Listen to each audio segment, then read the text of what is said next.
The town of Delphi, Indiana, in February 2017, was a portrait of rural American stillness. With a population of just under 3,000, it was a place where generations of families knew one another, where the pace of life was dictated by the harvest and the school bell. Its crown jewel was the Delphi Historic Trails, a series of paths weaving through 250 acres of wooded land, crisscrossing over Deer Creek and embracing the haunting skeleton of the Monon High Bridge, a 60-foot-tall former railroad trestle. For teenagers like 13-year-old Abigail, Abby Williams, and 14-year-old Libby German, the unseasonably warm day of February 13th was a gift, a day off from school, a chance for adventure. Dropped off by Libby's older sister, Kelsey German, at the trailhead around 1:35 p.m., the two girls, best friends bonded by sleepovers and shared secrets, set off into the dappled sunlight of the trails. They were typical teens. Libby, the bubbly, social one, loved sports and her friends. Abby, quieter and more reserved, was a gifted artist. They snapped photos on Libby's iPhone, pictures of the path, the creek, and themselves, smiling from the railroad ties of the high bridge. They were happy, carefree, and utterly unaware that they were being watched. At 2:07 p.m., Libby made a decision that would become the pivotal piece of the entire investigation. She opened the Snapchat app on her phone and posted a 3-second video of Abby walking across the treacherous, rotted planked bridge. It was the last time the outside world would see them alive. But Libby, with a presence of mind that defied her years and the terror she must have felt, kept her phone recording. The audio she captured was muffled, but the words were chillingly clear. Down the hill. A man's voice. Firm. Commanding. Along with the audio, she managed to capture a few seconds of grainy video, lifting her phone from her side. It showed a figure in blue jeans, a blue jacket, and a cap, walking along the railroad ties toward them. His face was obscured, a blur in the pixels. It was not a clear image, but it was a ghost, a digital ghost of their killer. When the girls failed to meet Libby's father at the prearranged pickup time of 3:15 p.m., the first flickers of worry ignited. By nightfall, with temperatures plummeting, that worry had morphed into full-blown panic. Family, friends, and volunteers scoured the trails with flashlights, their calls echoing through the dark, silent woods. The official search was launched at midnight. The following day, February 14th, Valentine's Day, at approximately 12:15 p.m., the nightmare was confirmed. The bodies of Abby Williams and Libby German were found on a steep, rugged slope near the north bank of Deer Creek, about half a mile east of the Monon High Bridge. The details of the crime scene were, and largely remain, sealed by a tight-lipped investigation. What was publicly known was that it was a double homicide, a violent and personal attack. The community of Delphi was shattered. The image of the bridgeman and the sound of his voice, down the hill, were released to the public, a desperate plea for help. Someone had to know this man. The investigation, led by the Carroll County Sheriff's Department and the Indiana State Police, was massive. The audio and video clip became one of the most widely disseminated pieces of evidence in modern crime history. Yet, it yielded no immediate arrest. The man on the bridge became a phantom, his image plastered on billboards and national news, yet his identity remained maddeningly elusive. Tips flooded in, thousands of them, each one a potential lead that had to be meticulously vetted and dismissed. The police believed the killer was local, or at least very familiar with the trails. He had moved through the terrain with confidence, executed his crime, and vanished without a clear witness. In a press conference on April 22, 2019, over 2 years after the murders, investigators made a stunning announcement. They released a new sketch of a suspect, but this was not a refined version of the original Bridgeman sketch. It was a completely different face from a younger man with a curly, tousled hairstyle, no hat, and softer features. This new sketch, they revealed, was based on a witness's account from the day of the murders and had been drawn just 3 days after the killings.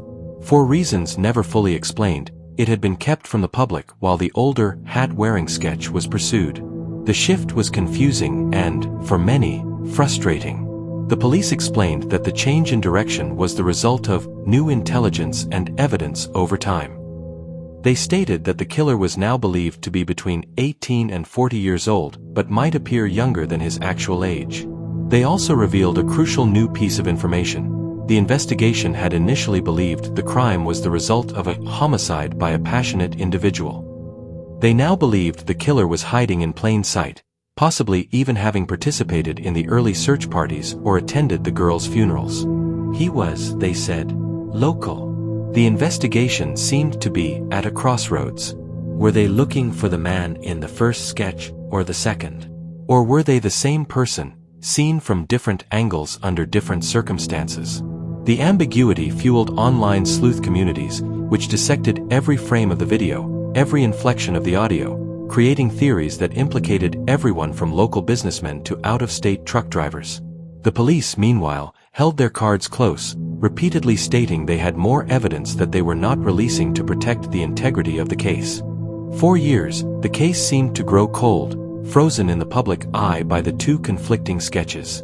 Then, in a dramatic turn of events in October 2022, a 50-year-old man named Richard Allen was arrested and charged with 2 counts of murder. Allen was not a stranger to Delphi. He was a licensed pharmacy technician at a local CVS, a man who had lived in the small community for years. He was married, owned a home, and by all accounts, was an unassuming member of the community. Shockingly, it was revealed that Allen had actually spoken to a conservation officer in 2017, shortly after the murders, and admitted to being on the trails that day. He claimed he was there to watch the stock prices on his phone. For reasons that remain a subject of intense scrutiny, this interaction did not lead to his immediate identification as a prime suspect. The probable cause affidavit, initially sealed but later partially released, laid out the case against Allen. The key evidence was a .40 caliber unspent round found at the crime scene, placed strategically between the bodies of Abby and Libby. Investigators, after years of work, were able to link this round to a Sig Sauer P226 pistol that Richard Allen owned. He had purchased it in 2001 and, according to his wife, never allowed anyone else to use it. Forensic toolmark analysis concluded that the unspent round had been cycled through Allen's specific pistol, providing a direct physical link. But the case grew even more bizarre and complex after Allen's arrest. In a series of jailhouse phone calls to his wife and mother, Allen allegedly made multiple incriminating statements, admitting that he was responsible for the girls' deaths. These calls were recorded, as is standard procedure.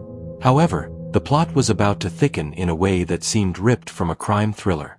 In the summer of 2023, Allen's defense attorneys filed a 136-page document that would send shockwaves through the case. This, Frank's motion, alleged a stunning alternate theory of the crime, one involving a pagan, white nationalist cult known as Odinism or Odinism. The defense claimed that the crime scene was staged with deliberate, ritualistic symbols, twigs arranged in specific, non-natural patterns, such as a runic letter F, and branches placed on the girls' bodies to mimic the horns of the Norse god Odin. They argued that the killings were not the work of a lone wolf like Allen, but a ritual sacrifice carried out by a local cell of this cult. They named specific individuals, men with violent criminal histories and known ties to Odinism, whom they alleged were the true perpetrators. Most shockingly, the defense claimed that one of these men had confessed to his wife while in prison for an unrelated crime. According to the motion, this individual's wife contacted law enforcement in 2020 and recorded a phone call in which her husband provided specific, non-public details about the crime scene and admitted his involvement, stating the murders were a sacrifice and that, "We did it, we did it, we did it." The defense alleged that law enforcement ignored or buried this confession because it did not fit their narrative of a single killer and because one of the named suspects was a former law enforcement informant. The prosecution vehemently denied these claims, calling them fanciful and unsubstantiated. They maintained that Richard Allen was their man, and the evidence against him was solid. The defense's motion, however, succeeded in casting a profound shadow of doubt, raising questions about whether the investigation had been myopic and whether a local pharmacist was being framed to protect a more sinister network. The case against Richard Allen descended into a legal quagmire. Allen himself was moved to a state prison for his own safety after his defense claimed he was in deteriorating mental and physical health, showing signs of psychosis induced by his conditions of confinement. He had, they said, lost a significant amount of weight and was found covered in his own feces, mumbling incoherently.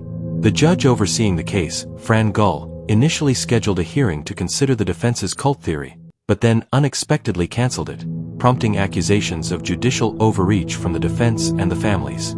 The entire proceeding became mired in arguments over procedural rules, gag orders, and the public release of evidence. The search for truth for Abby and Libby was now playing out in a convoluted legal drama, with the families of the victims caught in the middle, desperate for a resolution and for justice for their daughters. The Delphi Murders case is a haunting tapestry of modern crime. It is the story of two vibrant girls whose lives were brutally cut short. It is a testament to the bravery of one of them, Libby German, who had the incredible foresight to record her own killer, providing the very evidence that she hoped would solve her own murder. It is a case study in the promises and pitfalls of digital evidence, a video and audio clip that went viral yet failed to immediately identify the perpetrator. It highlights the immense pressure on small-town law enforcement to solve a horrific, high-profile crime. And it raises disturbing questions about the possibility of occult activity and investigative tunnel vision. As of late 2024, the legal proceedings against Richard Allen continue slowly. A trial date has been set and postponed, and the battle between the prosecution and defense over the Odinist cult theory remains unresolved.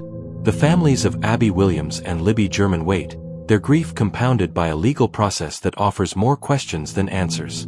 The Monon High Bridge still stands, a silent sentinel over the trails. For the people of Delphi, the shadow it casts is no longer just one of wood and steel, but of a lingering, unresolved horror. The whisper of down the hill echoes not just from Libby's phone, but through the entire community, a chilling reminder that evil can walk among us, its face hidden in plain sight, waiting for the long arm of the law to finally, and definitively, point it out.